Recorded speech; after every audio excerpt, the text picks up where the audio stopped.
Welcome to a football show brought to you by Sinkers Beverages here on the 440 Sports Network. Thursday edition brought to you by, I already said brought to you by Sinkers. That is Paul Kuharsky.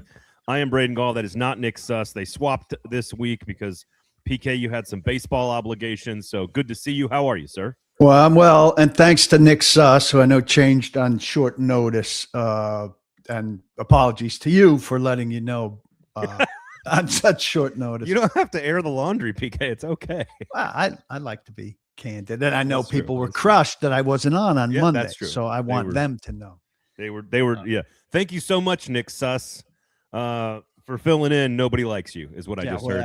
Is what I heard you say. Much to people's disappointment. Not that they're disappointed; they like both of us. They just probably are in a Monday Thursday rhythm. So here's a change up. You do provide, which is what I love about doing the show with you guys. You do provide very different perspectives and personalities, which I appreciate. All right, so I do want to talk to you. This is going to be like a mini lame stream episode because I do want to talk to you. You got this story coming out about how Jacksonville. We know kind of the hiring of Liam Coen was already. We knew it was kind of chaotic for Jacksonville when they hired him and how that whole thing went down and him stepping out of it and then coming back into it. But a really good story about sort of defensive coordinator for the Steelers, Graham, his involvement in all of that and being left at a dinner table, and an interesting anecdote. But part of why that's interesting is that it's reported, of course, who's reporting it, which is a bunch of people that are now merged with the NFL at ESPN. And so what the future of reporting looks like in this league, not just the story about Jacksonville, but also, you've had inside information and knowledge and experiences around how ESPN has covered this stuff. You've gone through kind of every different version. The big paper in the 90s and in the 2000s, you go to the .com on the national level, and now you're kind of running your own thing here. So what does the future of coverage in the NFL look like now that the NFL Network and ESPN have merged? All these layoffs that have happening. So I want to get to that a little bit later on. I know you got some good stuff at pk.com, paulkuharsky.com, so make sure you check all of that out. We'll discuss JC Latham, the edge rushers, and a few other things as well. I know I'm going through World Cup withdrawals. I don't know about you. I don't know if you're more in on Nashville SC or not, so we'll get to that. So we'll have some fun here. And of course, the Netflix documentary. Did they treat Cam Ward fairly? Did they treat the Titans fairly? How did he come off? I've not had a chance to talk to you about the whole documentary, and now I've seen the whole thing. I had not seen the whole thing when Nick and I talked about it on Thursday of last week. So lots of stuff to do today with training camp just around the corner. So if you want to get involved, please check us out. Jump into the comment section, thumbs up, notifications, turn on the YouTube page, share us on social media, wherever it is you find us. We do appreciate it. Retrodax, does this feel like the longest offseason ever? I don't think so. It is a week longer. They is it? Typically, I think it's because it's a late Labor Day, probably as late as it could be. Is Labor Day September? I think it's 7th? Like the 5th. Yeah, I think it's like the 5th or 6th, which is late technically. Yeah. And so that starts everything on a later clock. So like when we got the Titans report date and first practice date, that was like a week later than it usually is, which is nice for an extended summer, but it does make it feel a little bit late. But it has been a packed off season. I mean, if you think of it in totality, coaching hire, a staff hire, a uniform rebrand, completely new front office, pretty active free agency, a top 5 pick. Yeah. A lot went on. It's just, this month, this 5-6 weeks is always slow. And I don't know about you. I'm not a believer in, I let my site slow down now, and I'm not doing these super repetitive positional reviews for the 10th time. We know, and they're not high traffic items and stuff. And so I don't put a lot of work into them or have a lot of work put into them. Yeah. I understand the excitement and the optimism. What does that mean from a wins and loss standpoint? We'll see. So, all right, before we do Sinkers Beverages, it is linked in the show notes. There is a party taking place on August 8th. It is the nightcap of Tomato Fest. Tomato Fest is great. So if you want to come hang out in Tomato Fest, we'd love the support and appreciate you guys supporting artists and supporting musicians and just having a good time, drinking Bloody Marys and eating delicious farm fresh food, all kinds of great stuff. But that night at Basement East, we're going to have our second annual 40th birthday party for Sinkers Beverages. There's a bunch of bands that are already signed up. Tickets are $15 ahead of time. $20 at the door. It's going to be a ton of 440 folks, a ton of Sinkers folks, a ton of just local community people together having a good time. So please come on out. buy some tickets. It's linked in the show notes on YouTube and on the podcast app of choice. Please do so. Support Sinkers Beverages. They have a great bourbon selection right now, as that market is kind of slowed a little bit, and you can get really good stuff. Now is the time to go get Elmer Teas and Blanton's and E.H. Taylor. You can get all that stuff on the floor right now, so go check it out. THC drinks, mocktails, craft beer award-winning craft beer fridge where you can get East Nashville Beer Works, for example. So go check that out as well. Press Forward survey, midtn.news. It's also linked in the show notes on the podcast app. You can, wherever you're listening, in the show notes. So please click on that. It takes 5 minutes. We're going to talk about journalism and media and coverage today, so please support that. It takes 5 minutes. It's anonymous. It just helps this nonprofit organization kind of better understand the market that we're in and where there's weaknesses and strengths and what they can do to help support us and all of our businesses here in Middle Tennessee. So go check out the Press Forward survey. There was a period of my life where I ran a little bit, and the tomato was my first 5K ever. Oh, yeah? Yeah. Ever? How old were you when you ran your first 5K? Maybe in my 30s. Okay. Good morning, fellas, says Coach Wills. All right. Let's quickly touch on what's going on at PK.com here. I know, long story about JC Latham, kind of off the heels of our conversation about like what is he going to be this year. I think it's interesting to kind of to frame him as the linchpin of success or failure to the offensive line, because you don't want to. It's not about putting too much pressure on one individual, because there are other weaknesses that are worse than him on the offensive line that if they struggle, it's probably more about Dan Moore or the interior.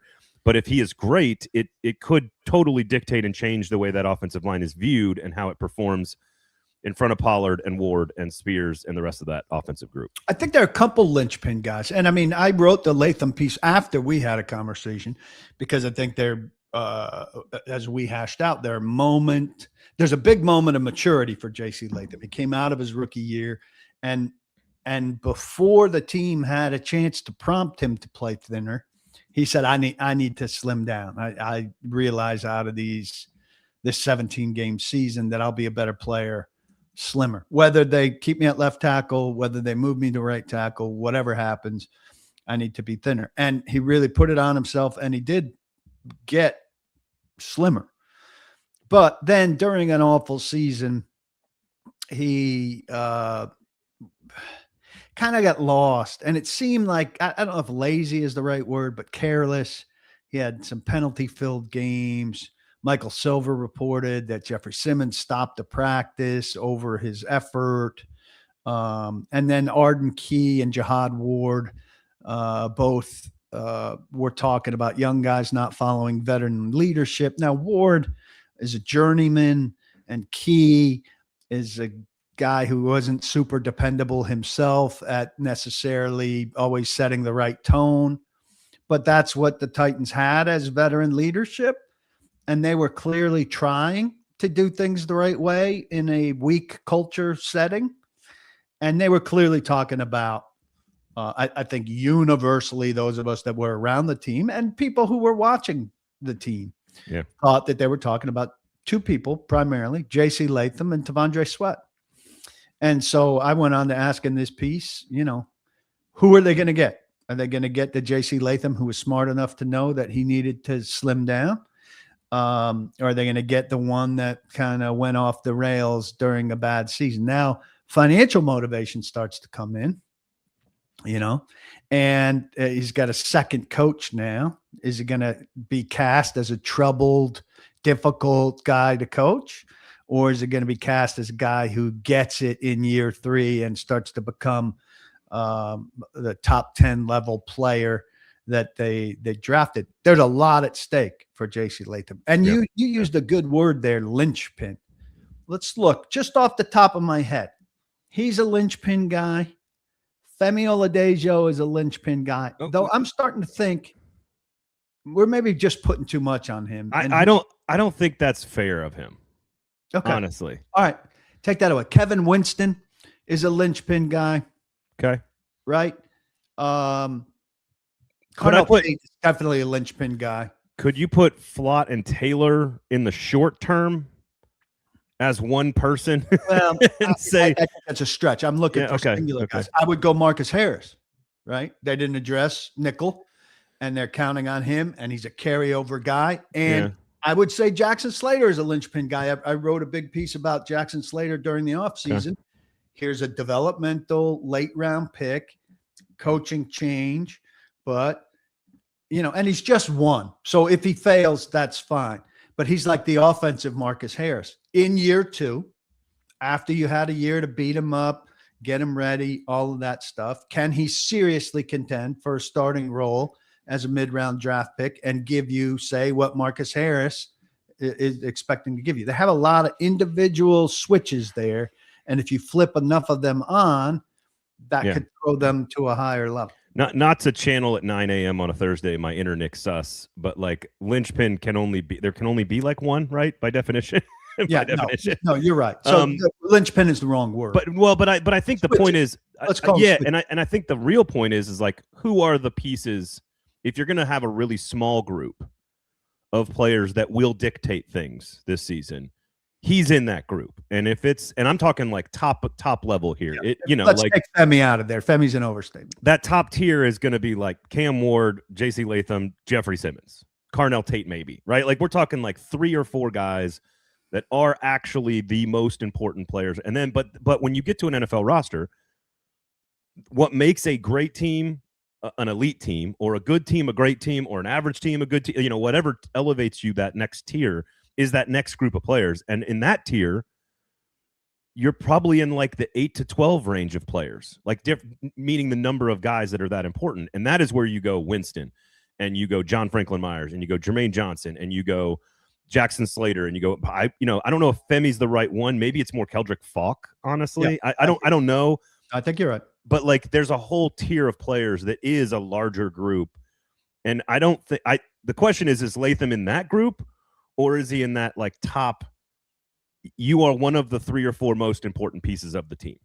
If things go like Skoronski's a better player, we know that he's maybe quote unquote more important, but like we kind of know what he is, and it's more about which direction does JC go is going to dictate more on this team than Femi or Winston or Flott. Whereas if Cam Ward goes well, they go better, right? If Carnell Tate's great, they get better. If Simmons is great, they're a good team. Like I think JC Latham might actually be on that top tier. I don't know.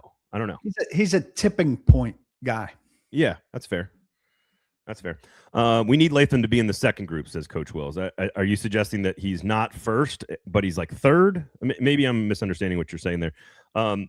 Retrodac says, do you get the feeling that players within 2 to 3 years know how respected some coach are, and if they are on your staff, say Dayball, they will try harder over Cali or no-name coordinators? That's a kind of a wordy question there. Is your question like, can you pick up the player relationship to the coach quickly? Is that kind of what he's getting at? Like, I think they're the guys who give the coaches the respect. But look, like some of these coaches are middle management, right? We've all had bad middle management, but you have to have faith in the top management, or you're gonna lose. I think that's overblown, right? I mean, Bill Callahan was bad here, but he's a good coach historically, and you got to play for him. I mean, it's on you. I think sometimes fans make too much of coaches. It's on you. You know the basics of what you're supposed to do job-wise. Yeah. Now, you can question the play calling or some of the things that you're being coached to do, but ultimately on Sunday, you should have the basics as to how to win. Now, some 10% at the top have really, really extra coaching stuff that might throw them over the top. And the 10% at the bottom might be ill-equipped. But I think the 80% in the middle are roughly the same, and it's on you. Yeah, I think that's fair. Would you rather have one great tackle or 2 mid-level guys? I think for this particular Titans team at this moment in time, I think they would take 2 mid-level guys in a second.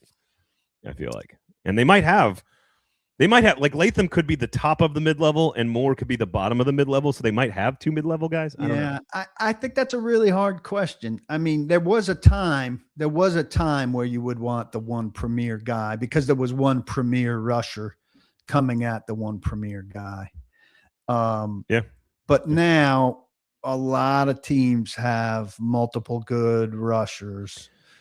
Houston, for example, a team that you've got to get past in this division.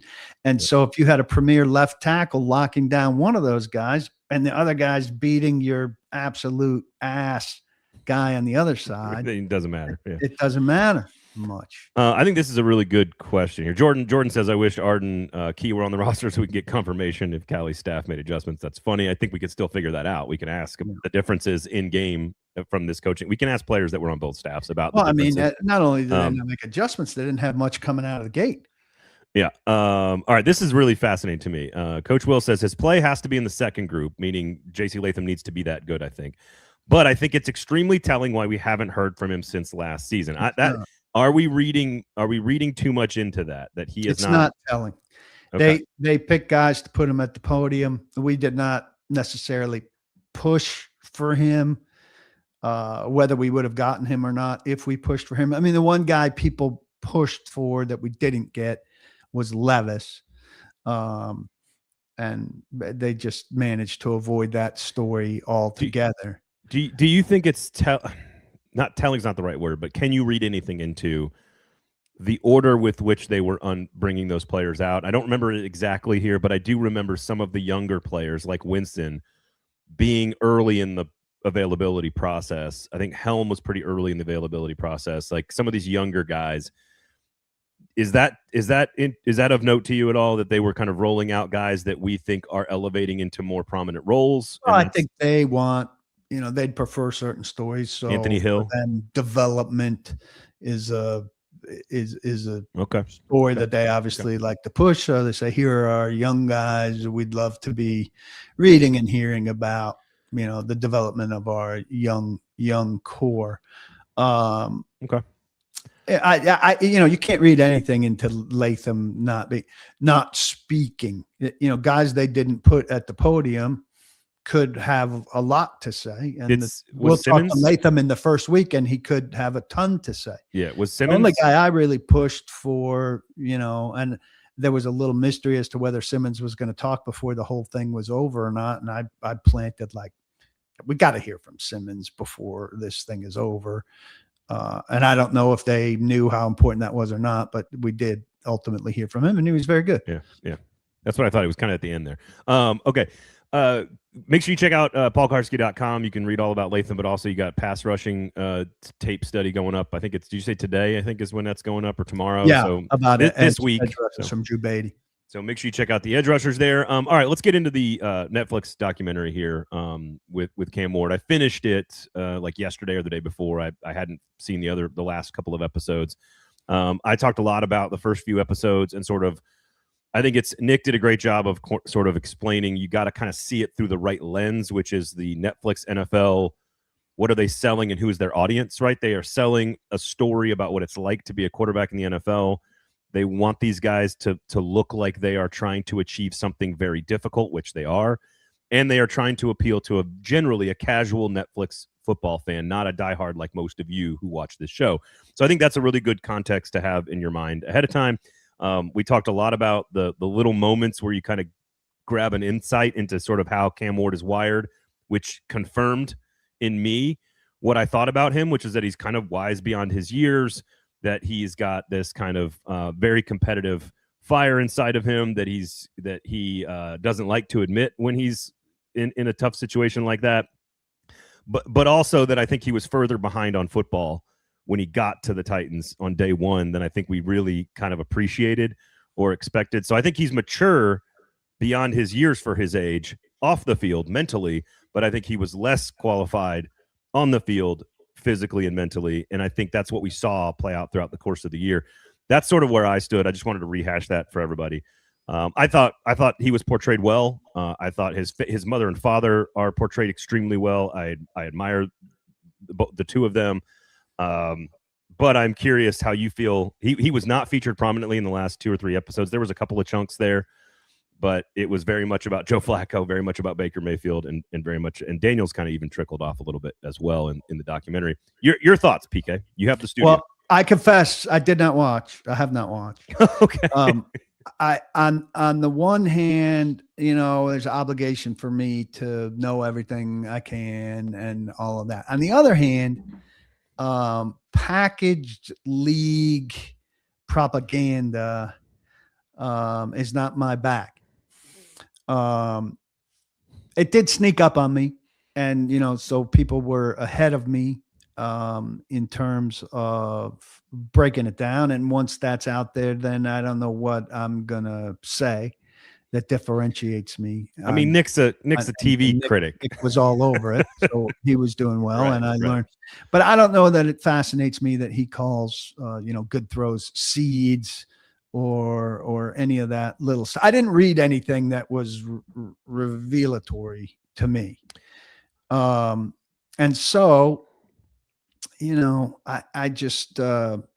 I don't have mixed feelings about these kind of projects. I have negative feelings about these kind of projects. I think, I think it's generally bullshit that they keep these guys so guarded and then have cameras around to sift through stuff and show you only what they want to show you. And that the low moment, might be I won't get sacked, and then I get sacked, which I think is a telling moment. But we're heading towards a little bit of a journalism conversation, and I think one of the worst things going on now, and it started with The Last Dance, which was must-see TV during COVID, but was Michael Jordan approved and produced, and didn't show a lot of the downside of Michael Jordan, and had everybody back in Jordan worship mode. And I was a regular on the radio at that time, and we were caught up in that. And I was saying, like, look, I love and respect. I'm in a little bit of a tangent here. I love and respect Michael Jordan. I'm fascinated by his powers, but I was a Knicks fan. I was not a Michael Jordan fan. I hated him. I'm not all about Michael Jordan. No, I'm all pissed off that my team couldn't get past Michael Jordan. And then I had a guy go up for a layup 3 times at the end of a game and get repeatedly blocked in Charles Smith. So I don't like stuff that creates lore off of a very mediocre rookie season. I feel like to some degree for an average fan, it helps do that. I don't know if it, I don't think it did that. But I just him merely being on it. Yeah. Does that to a degree. I think I do. So there's sort of like multiple conversations here, right? Which is, they are too guarded in general. Football in particular is too guarded. Professional athletes too guarded. SEC players are paranoid schizophrenic. Like the coaches are these paranoid schizophrenic egomaniacs that think they're going to lose an extra game because you talk to a receiver. Like, and it's nonsense. And so that part of it does create scarcity, which is sort of like, the World Cup debate about why don't we have it every 2 years, which seems to happen all the time, which is like, no, would we have 66 million people watching if it was every 2 years? Maybe not. I don't know. But scarcity is an economic principle that has lots of roots in science. And so that scarcity does create interest. I don't think that they portrayed him. And to your point about final edit, like, you cannot tell the Jordan story without ignoring the largest controversy in his entire existence, which is, was he suspended for 2 years or did he quit to go play baseball? Like, you can't ignore the entire part of that chapter of the story and tell an accurate story. Much like the U.S. I don't know if you saw the U.S. men's national team documentary going into the World Cup on HBO. I watched the first episode and I felt like it was complete. They completely ignored, while they're recapping 2022. They did one sentence of the Berhalter-Rania like tension that was created. And you cannot tell that story without that part being much, much bigger as a part of that chapter. And they didn't even touch on it. So if you do that, like Urban Meyer's documentary on Netflix is like, so what I say there's three tiers. There's like the F1 Drive to Survive full swing, where you have full, complete editorial control and you are doing an actual documentary. Then you have these like propaganda films that are down here at the very bottom, which is like the Johnny Manziel doc, the Tebow doc, the Florida Swamp Kings doc. There's lots of stuff that's down here. Then there's a bunch of stuff that's in the middle, where you do see stuff, you do get a truer picture of somebody, but it's still kind of NFL films with like Peyton Manning and Patrick Mahomes, right? And so I think that's where this falls. I find it to be fun and interesting because my kids really love that kind of stuff, and I'm into that kind of stuff in general. But I also know what I'm looking at. But I do think there were moments of insight into who Cam is, but you got to be watching real closely, and you kind of need to know a little bit about him to pick up on that stuff. And there were lots of those moments, but they were like, boom, here's a second of him on the sideline saying, I'm holding back my rage, or that moment you're talking about in the Broncos game where he talks Brian Callahan into something different, or this is the play he wants to run, or, I thought there was a really interesting moment. I said this with Nick during the Kip dodgeball thing where he's with a bunch of kids. You see his competitiveness, but you also see this like sort of perspective on time.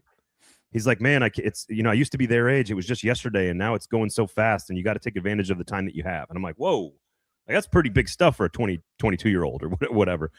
So there's these moments in time where you do get some insight, but it's so fleeting that it's not the story they're trying to tell. They're trying to show what it looks like for a number one pick to come into a difficult situation and try to learn how to play quarterback for like a casual fan who's doesn't really know all the details of Cam Ward. So I think it's like half and half. I think it's better than propaganda, but it's not as good as a full documentary, if that makes sense. Yeah. And we're heading further and further down this path where people accept this as quote unquote real, which I don't like, but there's no avoiding it, so they'll see this and think this is it. And even early Hard Knocks, I think, showed us more. Hard Knocks now can be kind of unwatchable. It's tough. Yeah. I mean, the biggest Hard Knock moment of the last, 6, 7, 8 seasons was an off-season one about a front office. Joe Shane on the Mara. That's the most. That's why they don't do summer Hard Knocks anymore. That's right. One bad thing happens that lives in eternity as a meme, and they cancel the series. Now, I will say, I don't fault teams. Nashville SC, Preds, Titans. I don't fault them for controlling their own output.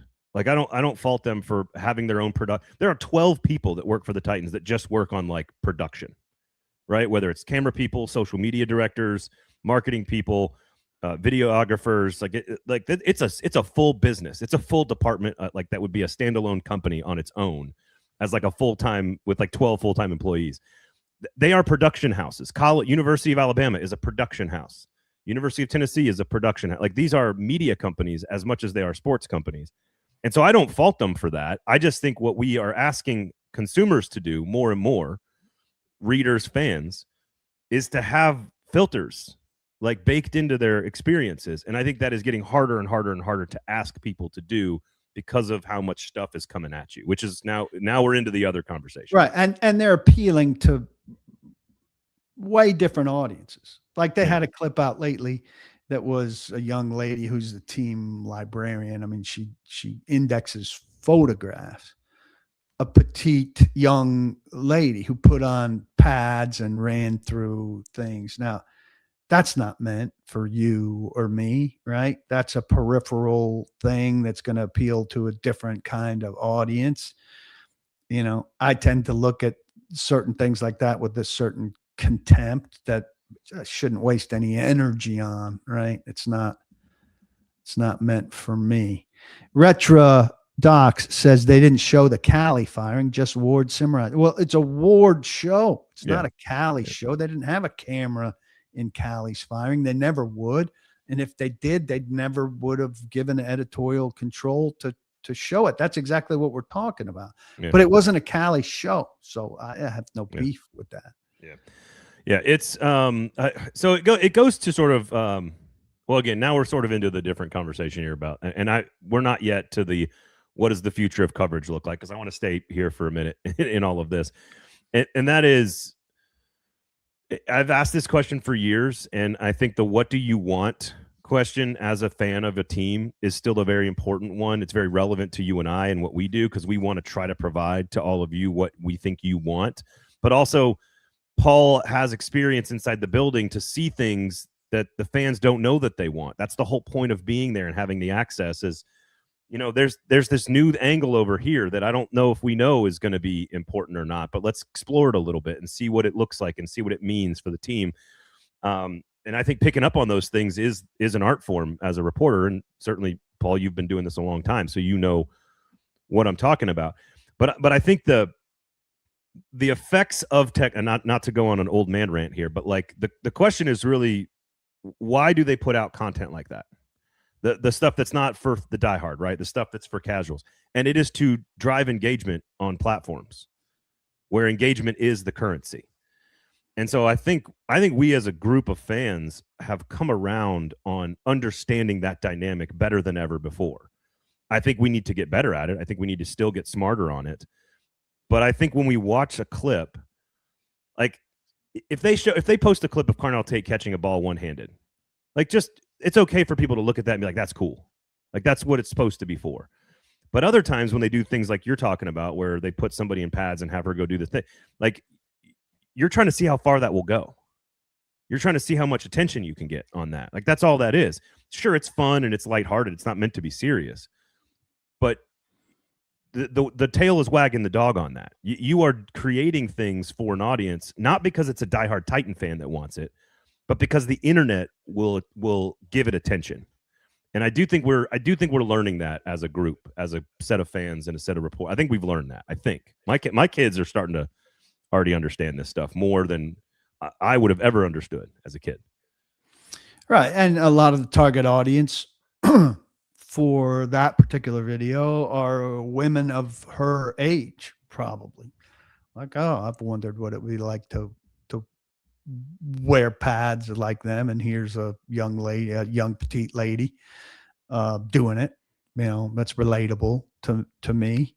And maybe some of that demographic isn't watching the X's and O's or, Titans radio people or the guys coming off the field answering the funny questions or whatever. You're just diversifying the portfolio. Right. Like here's Xavier Restrepo kicking a soccer ball, right? Yeah. Like going into the World Cup. You are trying to capture a wave of attention at that point. Like, sure, it's going to give some insight into who this player is, but like you're really not. It's empty calories, in my opinion. What's interesting is to go back. You and I think, put a finger on this in the moment about the whole uniform release party. Like that was a social media event. Like that's what that was. Really was. That was not like, sure, the 5,000 people in attendance or whatever got a really cool experience, but that entire setup was a photo shoot. They would have liked to have broadcast that live, but there were some not technical. There were some I don't want to say legal, but there was some issue as to why they couldn't broadcast it live in terms of rights or whatever, which I thought would have been really. You think the NFL did that to him? I don't know if it was NFL. I don't really understand it. They have a YouTube page. Like they could. Yeah, it was a big deal though as to why they couldn't do it. Okay. And I thought they would have been incredibly frustrated by that, and they weren't. They were like, okay, well, it would have been cool if we could have, but this is going to be all over the internet in no time. And that's fine. It's a social media event, like you said. So we'll put out our stuff, and then Kuharsky and Suss and our own guy Wyatt and 24/7. A to Z and all of those guys will have their stuff out immediately, and we will own the night on Titans social media comprehensively, and the follow up the next day. And that'll be fine. And I thought, quite frankly, I had my doubts about what they were doing and how they were doing it and the inevitable leak, but it wasn't as bad. Yeah. And I told them at the end of it, I thought in terms of creating anticipation, did a great job with the buzz about it and then the billboard and all of that they handled it masterfully for media in 2026. It was really well done. And again, this is not. And I'm loath to compliment them. And this is not a conversation to try to like bore fans with like media behind the scenes stuff. It's more about we all need to be armed with the proper information to navigate the environment that we're in, to better understand what we're seeing, what we're getting, to know what's going on with the teams that we care about, to know what's going on with players. Like, we have more access than ever before as a fan to our team and players, but also it's far more curated. It's far more of a movie script that's been produced in a studio than it is authentic interaction and getting to know somebody. Just as I think people know that, but I think that's why this conversation to me is important. Not about like, oh, this is the media complaining about access again. Like, that's not what this is supposed to be about. No, not at all. They had that script commercial campaign for the league, but 2 or 3 years ago, that was very funny. Yeah. Well, this is the scripted side of it, not the results, but everything around the results. Paul, do you feel like this stretches beyond sports coverage, that we are entering an era of information and access withholding in general? I got to follow up on that. Jordan says this probably isn't the audience, but we're in a unique sycophantic era of LLMs, politics, social media, et cetera. Our sports media is no different. So I think those are similar questions. On the first one, I mean, we're well into that era. Way, way into that era. And the second one, I mean, the Coach B, I think, or no, I'm sorry, whoever that was. Daniel and Jordan. Yeah.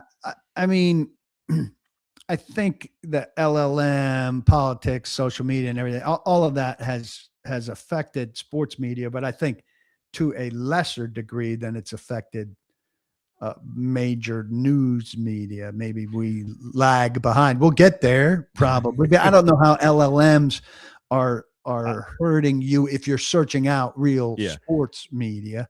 I mean, my kid was just in Florida. I didn't look at it, but like if you're on Game Changer, which most parents are on, that tracks their kids' games and stats and even writes an AI story. One of my kids' teammates threw a no-hitter, was a hit batter away from a perfect game. It was awesome. And I was thinking while I was there, like, what would my story be out of this? And I didn't look at the AI story, but I know the AI story didn't write the story because the AI story is purely off the stats. And I watched this kid throwing a no-hitter come out of the dugout every 2 innings and go talk to his family behind the plate and share the hyped up feeling with his dad. And that's interesting. Talk about what he was throwing and how his ball was moving and who the batters were and everything. And if you were writing a game story off of that game, that was the story. Hunter was so amped up that he was coming out of the dugout and he needed to go talk to his dad. And his grandparents happened to live in Port Charlotte, which is not far from Sarasota where they were playing. So his whole family was there and it was awesome. And the kids were juiced. That's cool. And an AI story about a 16U no-hitter has none of that. Senior 16U reporter Paul Kuharsky joining us now on Football Show. Sinkers Beverages brought to you here. Look, here's the thing I will say about a few of these things. Number one, I'm going to be extremely complimentary to sports fans in general because it's extremely frustrating to me that sports fans cannot apply this to other areas of their lives, namely news and politics and policy issues. But you are the best fact checkers I've ever interacted with. Sports fans are generally so good at, like, if I'm hosting the Paul Feinbaum show and I mispronounce the linebacker's name for Alabama, I'm going to hear about it. If I get the height and weight wrong on the quarterback at South Carolina, I'm going to hear about it. Are they cool about it or are they venomous about it? No, it's a little bit of everything. It just depends. Like, normally you're just kind of like, hey man, thanks for the call. Oh, by the way, it's Anthony Jackson. You know, like normally they're cool about it. Anthony Jackson is the name you have. That's what I came out with. That's the one I struggled with. Not Tua Tagovailoa. That was easy. But like, if you ask them, anything about how their government is functioning, incapable of understanding what's going on. Now, the stakes of getting that information and molding that information, if you're a politician or if you're a government entity or a big business where billions of dollars are on the line, the stakes of controlling that information environment are much higher in politics than in sports. So I get that. And sports are a fun thing that we want to be engaged in, that we care about deeply. And so we are willing to put in the effort to fact check ourselves and to fact check reporters and to fact check teams. And there's also the beauty of a sports event is I'm getting more and more appreciation for, like, no, the score was 30-20 and that team won. Like, that's so nice to have in sports coverage that you do not have in politics. You just don't. And I will say, I want to be complimentary to sports fans in that they are very good at applying themselves around this stuff when they want to, and sports is where most of us want to do that. So that does give me some hope, I think. I think there is let me word this carefully. In politics, there is a scoreboard on certain election nights, for sure, that I don't have any argument with. But and a scoreboard on Supreme Court votes, and if a bill passes, there's a vote total and those things. But in other issues, less of a scoreboard. And in sports, ultimately, there's a scoreboard that you can't argue with. And I have this fight with some fans. Well, they won tight or lost close. And you've heard me on this rant all the time. There's no difference in the standings. You win or you lose or you tie, and there's no column for close loss or blowout win or any of that. It's right there in ink or in pixels on your screen. And so I think that makes it a little easier in our thing. And we know that sports is a unifier in a different way. Like everybody comes together for U.S. soccer at the World I was going to say, see World Cup. Like and hopefully it maintains that kind of the Knicks. I think everybody's together for the Knicks, but the entire city of New York and the metropolitan area is together for the Knicks, no matter what your lawn sign says. Daniel says, we saw a rapid acceleration of information and access availability for decades with the internet and then social media. It feels like the doors are closing more and more these days. There's probably plenty of truth to that. Bustin, I think this is a really interesting angle here, and it will come off as navel. My answer and my response to this will come off very self-absorbed and navel-gazy, but just hang tight. Bustin says, I'm self-aware though, PK. I don't want to sound cliche, but the microwave mindset has killed any kind of valuable sports conjecture at a major media level. Again, this goes back to... I don't know if that's true. Well, here's what I would say. The tail wagging the dog. I do think that if you look at ESPN, and this gets us right into NFL coverage nationally, there are going to be things that they're going to be great at. Whether it's a long-form sit-down interview with Patrick Mahomes, and you want to get to know him because the ESPN has access because they are partly owned by the NFL, or Adam Schefter breaking big stories, which I know frustrates you, but if you are a fan, you kind of can trust that generally that information is going to be somewhat accurate. Now, when he posts things that are like, oh, it's clearly from the agent, that I'm not saying it's perfect, but there are things that they are going to be very good at. Personalities like McAfee or Stephen A. Smith or whoever it is that you listen to, Tim Tebow if you're a college fan, Feinbaum if you're a college fan, it doesn't matter. They invest in sacred cows at ESPN. And I'm an employee, so like full disclosure here. They invest in sacred cows because they make all the money. But the way those folks have to be successful is not going to be like the opposite of the microwave mindset that Bustin is talking about there. It's not going to be, there are some great reporters that do long form and have great access. But if you are a Titans fan and you want great Titans conversations that are nuanced and thoughtful and in-depth, like the thing that is successful right now in media is either super, super, super high level where you've got enormous budgets and you're paying somebody $60 million a year to be pretty outlandish and be a character, or it's somebody who is on the ground in the middle of it all trying to do the best job of telling stories. And I know that is it's a little navel-gazy for us on a local network with a local reporter and a local, but like that is where there is success right now in this field.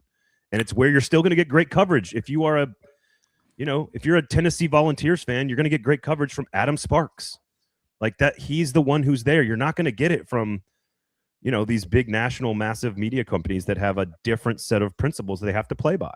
Well, I'll say this to Bustin' Diamond's comment there. He said the microwave mindset has killed any kind of valuable sports conjecture, maybe discussion, a weird word, at a major media level. I mean, we opened talking about the ESPN story about the Rooney Rule stuff. That's good reporting still. Now, there's less of it at ESPN than there used to be. But Seth Wickersham, spent that whole year with Denver and had some really good stuff about Sean Payton. Don Van Natta, you could say they keep him as cover, he and Wickersham. They keep those guys. Van Natta, Pulitzer Prize winning guy, to be able to say we still do serious journalism here. That's fine. That is what they're doing. They're sports washing themselves, or they're journalism washing themselves. Journalism washing. But they're doing it. I mean, he is there, and he's the best at it. It's a lot less than outside the lines and all of that stuff, but it's still happening. And then you have to pick. I mean, this microwave mindset, if you're reading it, if you're going and reading Titans Wire, which is USA Today, amalgamating all of our stuff and getting a ton of hits, SI's Titans thing, which has no connection whatsoever and gets more clicks than me and the Tennessean and all of that. That's on you. What are you guys doing? Why are you doing that? They're taking our stuff and microwaving it and giving you opinion as if they know what the hell they're talking about, when they don't. They've never set foot on the ground, ever. We don't know what their names, Mike Maratzitz or whatever. Who the fuck is that? Well, none of us have ever met him, seen his face, know anything about him. So that's on you. Stop doing that. Yeah. No, and to your point, and I think, Bustin, this is kind of you have agency in this too, right? Like, fans have agency in this. And we can discuss sort of that report on Graham, the defensive coordinator for the Steelers, who was sitting at a table at dinner at a steakhouse in Jacksonville, waiting for the owner and the general managers to come sit and meet with him during an interview process, and they just didn't show up. This also shows you how bad the Jaguars are. I mean, okay, the plans change, and then you send the assistant GM. You go talk to the owner's son. Yes. And you have a nice dinner with him, and you spell out, listen, we're really sorry this is happening this way, and we don't want you to feel any less of a candidate and all of that. I like to think the Titans would be smart enough to handle it that way. I agree. That's Jaguars' dysfunction, in addition to the rule not working the way the rule is intended to work. And let's just talk about that for a minute. Look, people are going to hire who they want to hire. We know that, right? The rule's intended to get people looks. It doesn't work the way it's supposed to work. Is it well-intentioned? Yeah, I think it's well-intentioned.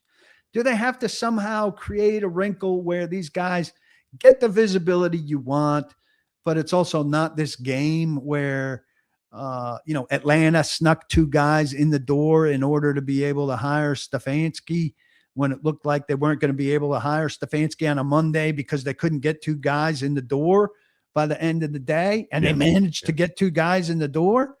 I mean, that puts some people, never mind what you think about the whole thing. That puts 2 human beings in a really awkward spot.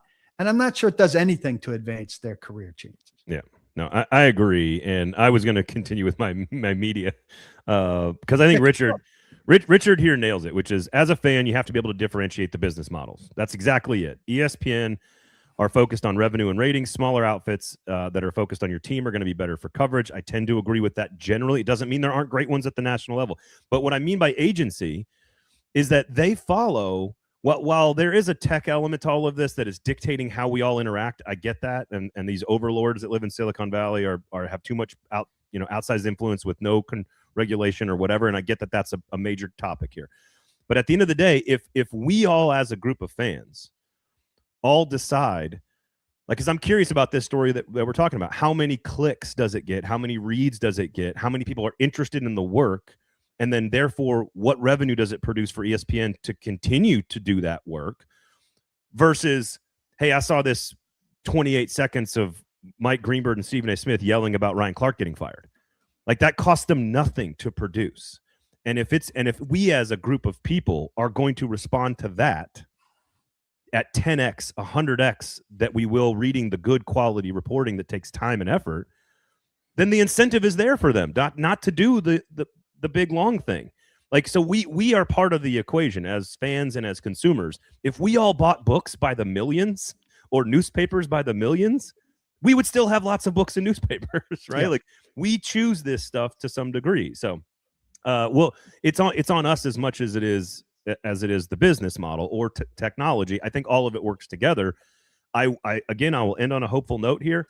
I do think that we as a generation of fans are getting smarter and more literate about this stuff. I think so much more so than ever before. I think our kids are going to be, unfortunately, incredibly literate about this stuff and will understand the impacts of social media and algorithms and media coverage and, whatever. Nick, we had a question talking about stan culture on a football show with Suss a couple of weeks ago and how that has like that's a thing that's happening in our sports world now, where this human is just so perfect because I love them so much that I can't even acknowledge that they are capable of doing anything else, making mistakes or whatever. Yeah. So it's all part of the same thing. And you come here to this show, to paulkuharsky.com, and to our products because hopefully you want the truth. You want something with some nutritional value. And if you want to go get the other stuff from the team or from social media, like, go for it. Have fun. Just know the difference. That's all. Yeah. Let me say two things because it fits the moment. And one's a bit of a sales pitch, if that's all right. paulkuharsky.com. Yeah. Well, I guess it's all a sales pitch, but I try to go into every season kind of reassessing things. I'm going to really concentrate this year, as much as I have since I've been on my own, of not giving you the daily story. Sometimes you can't help it. But I'm really, everybody out there is going to write what Cam did today or stuff like that. And I'm re-upping my pledge, not tell you what happened, but to tell you what it means. So what it means. And if you really want to be a high level consumer of that, I've got 1 or 2 spots now in the Paul Kuharsky, all 22. So if you're interested in that, email me at pkuharsky@gmail.com. But I'm a week away. I'm doing a lot of 30th year stuff this year, which will also be a different way. But look, it gets old, 30th year to go out there and say, Cam was really on today. Cam was really off today. Wow, look at that catch. Like, stenographer stuff is boring as shit. And I don't have any interest in it. I don't have any interest in it. So, and you can get it from 5 other places while you get something different stacked on top of that from me. And that's my intention. Well, and I mean, I think Nick does the same thing. It's about Nick's seeing great at offbeat, the dinosaur story. Yeah, like, see the different thing here, and like, let's be interesting. And again, that takes work and it takes effort. And I think the two of you do an excellent job on that. Here's a good question from Jordan. If Cam hits this year, could you see a national presence set up shop, a la Sarah Walsh with Brady in Tampa? And so I don't know what you mean set up shop. You mean like have somebody permanently Sarah here? Walsh lives in Tampa. Yeah, right. Nobody's going to live here, be here more regularly. It's not about Cam being good. It's about them winning games.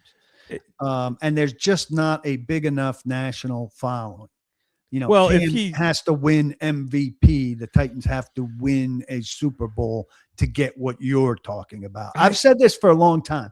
If the Titans won the Super Bowl in 1999, and that's ancient history now, let's say they win a Super Bowl now. If the Titans won the Super Bowl this year, there would be a massive off season of talking about the Titans, I think.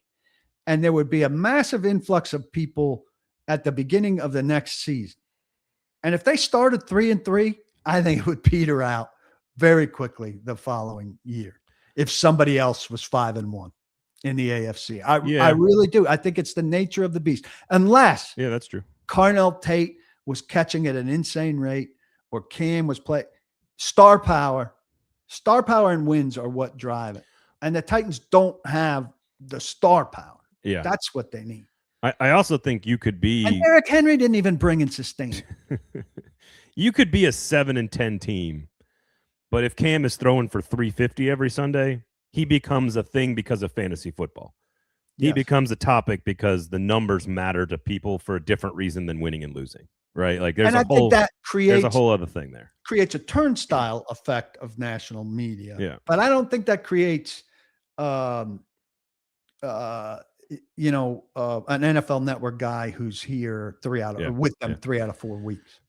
Jordan says PK is serving up meat and 3 plates for those who want it and letting the rest eat dino nut. I think you got to, I do the, social media is like eating a bowl of ice cream at 11:30 at night. It tastes real damn good for about 5 minutes, and then you immediately regret it. And that is how I compare our company, your company, our content to, like, you're eating, a really nice, full, complete nutritional meal when you come to us. You are eating a bowl of ice cream that gives you the dopa hit at 11:30 at night that you immediately regret that night and then immediately regret the next morning. That is what consuming social media will do to your brain by scientific measure, not by my preaching here at you, but by scientific measure. So my social off of practice could be 1 or 2 big observations and 1 or 2 videos. Yeah. And I know other guys are giving you the play-by-play of the whole practice. So that's great. If you want the play-by-play of the whole practice, go to that. I'm not going to try to keep up with that, because if I'm doing that, I'm missing the big picture thing that I'm looking at. That's right. That's correct. And I'll be honest, and this is something as I'm getting older, this is something I'm trying to teach my kids, which is like, that's significantly harder at a Titans practice, at any practice, to try to pick up on a meaningful big picture storyline that has an effect on their wins and losses inside the confines of viewing a practice versus inside the confines of viewing an entire training camp. You got better, like, it's harder to do, and harder things are worth doing. Whereas the cheap and easy thing is not worth. I'm trying to teach my kids, if it's easy, it's not really worth doing. If it's hard, it's worth doing. And that is, big picture stories about the Titans are harder to find, because you got to sift through details to try to piece together the thing. You got to dig on the report. You got to ask people about their perspectives on it. You got to dig on it. It's much harder. Yeah, and then it's the timing. Like, I could see this today, and it might not apply 3 days later, but 3 days later is when I might get to talk to the coach or the person that I really need for it. So then you have to decide, do I write it a little thinner today, or is it worth waiting 3 days to write it a little thicker when it may not be as important? And those are the judgments that I make. This is so again, I think all of this is inside the confines of Netflix covering Cam, the NFL merging with the NFL Network, social media, and the way we consume Titans camp opening up next week with, I guarantee you, we all joke about it on the sidelines. Oh, we got to get our social clips up. Like, it's not viewed seriously by another serious reason, Braden, that I didn't really watch the quarterback thing. I don't like covering other people's coverage. I hate that we're talking about this microwave stuff. ESPN rankings tell us where Cam really stands. I don't give a shit where ESPN ranks Cam. Well, the NFL top 100. The NFL top 100. Is it interesting because it's other players? No. Okay. Because they don't. I've talked to guys about how they do it, and they tell me, well, I paid attention to it, but other guys just sit down and they use, alumni of their schools rank high. Or I mean, there's a story in that. How carelessly people fill out the things, but it doesn't. Yeah, it doesn't mean it's too big to rank. This is a good way to end it here. Sinkers Beverages, paulkarski.com, all the other great shows across the 440 Sports Network. Please consume nutritional sports content and keep fact checking, because you guys are truly the best at that. There's no question about that. This is the way I think is a good way to end this, and that is, Daniel says, which Titans players have the charisma to become a national media darling? Now, let's not go national media darling. Let's just go the best personalities of the names that aren't like, I'm not going to use Simmons or Cam Ward, because I do think Cam Ward has a personality that will be attractive if they're good. But if you're saying just on the surface, like, for example, I think Anthony Hill has the personality that people will gravitate to if he is good and if he's a starting player. I think Cedric Gray has that personality, but I don't think off the ball linebacker is going to be a media darling, like a national media darling. I don't think Cardinal Tate has that kind of personality. It's kind of short behind the camera, like agreeable, but not. I see. Not a guy that's going to be quoted or clipped. What's interesting about that is I think he and Cam are kind of wired similarly, which is quiet confidence, quiet swagger. I don't need to be a loud personality the way AJ Brown was a loud personality, like every day at practice and off the field. And I don't know if they have those guys. Like, I don't know if they have those players on this team. I think Kevin Winston has a chance, but to your point, it's hard to get those guys into those positions. Like, Myles Garrett is a guy that has this coming out of college. We were like, oh, this guy reads poetry, and like, he was this bigger personality, and he also happened to be one of the most talented pass rushers of our generation. So I don't know if they have those kind of Alontae Taylor, somebody mentions. I don't know. I don't think we could give you a great answer on the level that we know the new guys yet. But this roster is not loaded with candidates for that. And they're fine with that, by the way. But yeah. No, and I tend to agree. So it's interesting that inside of this conversation about attention and engagement and appreciation on a national level, that, like, they're fine with having, like, quiet guys. Let's talk about the layoffs. Yeah, go for it.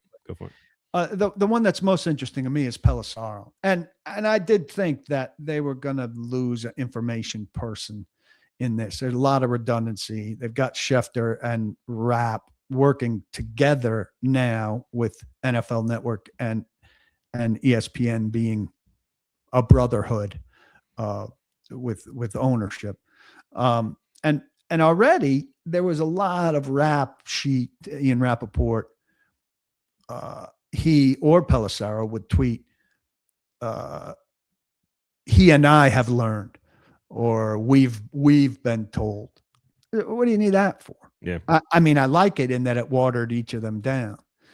And Tom's a nice guy. He's a nice guy, but I've had beef with him for a long time in that he does things like this. Tom Pelissaro put out unbelievable list every year. He put out 163 prospective NFL coaches. Now, this is what I called his thank you source list. If every team in the league changed coach every year for the next 5 years, they still wouldn't get to all of Pelissaro's guys. I mean, that is a ridiculously long list. And I give him shit about it every year. He blocked me at one stage about it. And then I gave him shit about it at the owners' meetings breakfast. And he kind of like, I embarrassed him into unblocking me. But that's the kind of thing these insiders do. So I don't wish anybody, ill will in terms of getting losing their job. I've been in that position a couple times, starting at Athlete's House, where I lost my job selling sneakers. But there's too many of these people who are largely information brokers.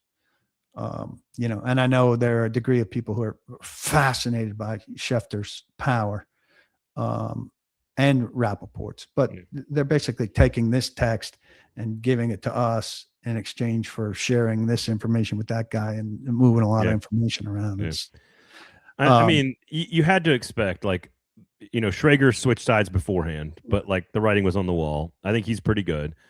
They're going to have, like, I think Good Morning Football is still one of the best TV shows about sports. They'll ruin it. ESPN will ruin it. Hopefully not. But they have, like, if you look at the list of people, like Charles Davis, who's close to the Titans fan base, of course, because of his preseason work. But like Bart Scott, Charles Davis, like these guys are all redundant because you have two departments covering the NFL, and there was going to be overlap, and you were going to trim the sails on this. So Charles Davis wasn't exclusively an ESPN guy, right? He does. No, he was NFL. He was NFL Network. Right. I thought, but he does games for CBS, right? So he'll still work, and he's very good at what he's very good at. And Stefania Bell, I worked with. She helped set me up at the University of Miami, where I went and did a hyperbaric chamber story the week before the Colts played in the Super Bowl, where Dwight Freeney was doing a hyperbaric chamber. She's very good at what she does. So I'm sorry to see people I know suffer this fate. I mean, Carl Ravitch. If you're at ESPN and you make any degree of money, you're risky. You know where you are. So, that means everyone knows I'm at ESPN and do not make a degree of money. Right. Nor did I. I was caught up in more than that. But the people who do what I did there are pretty safe because they're back. They're static. That's right. All right. Look, it's an interesting time to be a reporter. It's an interesting time to be a fan. And I think here's the thing. I do think that this stuff is moving so fast that it's going to be different probably pretty soon. And it might sort of evolve quickly enough that we don't even know that it's happening. And it is going to be different in the future. So just be responsible. Self-responsibility here is the key, right? Do your own fact checking, seek out the best reporters, hold yourself to a certain standard when it comes to finding information. Like, I just think that's the way we have to do it. That's the way you have to do it. I think that's the best way to approach it. So we'll see. Tom Pelissaro not headed to 440. It sounds like I'm making a plea for me and for you and for whatever, but I don't know. I'm sure you operate the same way as I do. As I reward good stuff in the stuff that I read, in the stuff that I listen to, and in the way I spend my entertainment dollars. That's right. And so That'd be my advice for anything. That's not campaigning for me. That's campaigning for living the right way. That's all the sponsors that work for both of us, that we work for. Like, those are good, smart local businesses. Go support good local businesses because they're part of our community. Keep the dollars in the community, et cetera, et cetera. Daniel says always support independent journalism. Daniel, I like the new avatar as well. Amen. All right, thank you. That about does it for all of us. We got actual football coming soon, so we are through the last full week of no football. We've got it coming next week. Thank you guys all for hanging out. Sinkers Beverages, you got tickets to the show coming up on August 8th. It's going to be a lot of fun. Obviously, fill out the Press Forward survey. Go to paulkuharsky.com, all these great places. For PK, I'm Braden. Thanks for listening and hanging out. Have a great weekend, everybody. Go to Sinkers for all your beverage needs this weekend. Sink it up. We'll talk to you next time.